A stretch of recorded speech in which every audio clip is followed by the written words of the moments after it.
Exodus chapter 34, New International Version. The Lord said to Moses, "Chisel out 2 stone tablets like the first ones, and I will write on them the words that were on the first tablets, which you broke. Be ready in the morning, and then come up on Mount Sinai. Present yourself to me there on top of the mountain. No one is to come with you or to be seen anywhere on the mountain. Not even the flocks and herds may graze in front of the mountain." So Moses chiseled out 2 stone tablets like the first ones and went up Mount Sinai early in the morning, as the Lord had commanded him. And he carried the 2 stone tablets in his hands. Then the Lord came down in the cloud and stood there with him and proclaimed his name, the Lord.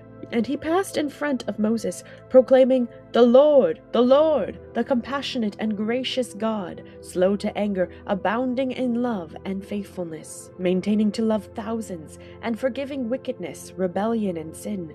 Yet he does not leave the guilty unpunished. He punishes the children and their children for the sin of the parents to the 3rd and 4th generation. Moses bowed to the ground at once and worshipped. "Lord," he said, "if I have found favor in your eyes, then let the Lord go with us. Although this is a stiff-necked people, forgive our wickedness and our sin, and take us as your inheritance." Then the Lord said, "I am making a covenant with you. Before all your people, I will do wonders never before done in any nation in all the world. The people you live among will see how awesome is the work that I, the Lord, will do for you. Obey what I command you today. I will drive out before you the Amorites, Canaanites, Hittites, Perizzites, Hivites, and Jebusites. Be careful not to make a treaty with those who live in the land where you are going, or they will be a snare among you.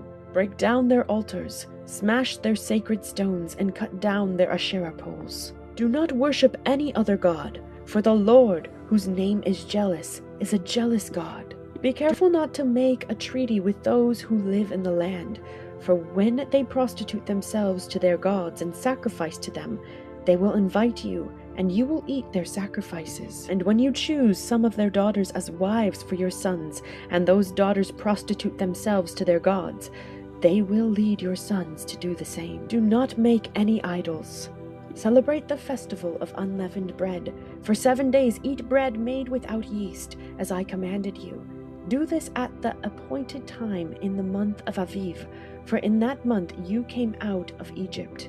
The first offspring of every womb belongs to me, including all the firstborn males of your livestock, whether from herd or flock. Redeem the firstborn donkey with the lamb, but if you do not redeem it, break its neck. Redeem all your firstborn sons. No one is to appear before me empty-handed. 6 days you shall labor, but on the 7th day you shall rest. Even during the plowing season and harvest you must rest. Celebrate the festival of weeks with the first fruits of the wheat harvest, and the festival of ingathering at the turn of the year. 3 times a year all your men are to appear before the sovereign Lord, the God of Israel. I will drive out nations before you and enlarge your territory, and no one will covet your land when you go up 3 times each year to appear before the Lord your God. Do not offer the blood of the sacrifice to me, along with anything containing yeast, and do not let any of the sacrifice from the Passover festival remain until morning. Bring the best of the first fruits of your soil to the house of the Lord your God. Do not cook a young goat in its mother's milk." Then the Lord said to Moses, "Write down these words, for in accordance with these words I have made a covenant with you and with Israel." Moses was there with the Lord 40 days and 40 nights, without eating bread or drinking water, and he wrote on the tablets the words of the covenant, the 10 Commandments. When Moses came down from Mount Sinai with the 2 tablets of the covenant law in his hands, he was not aware that his face was radiant because he had spoken with the Lord. When Aaron and all the Israelites saw Moses, his face was radiant, and they were afraid to come near him. But Moses called to them. So Aaron and all the leaders of the community came back to him, and he spoke to them. Afterward, all the Israelites came near him, and he gave them all the commands the Lord had given him on Mount Sinai. When Moses finished speaking to them, he put a veil over his face. But whenever he entered the Lord's presence to speak with them, he removed the veil until he came out.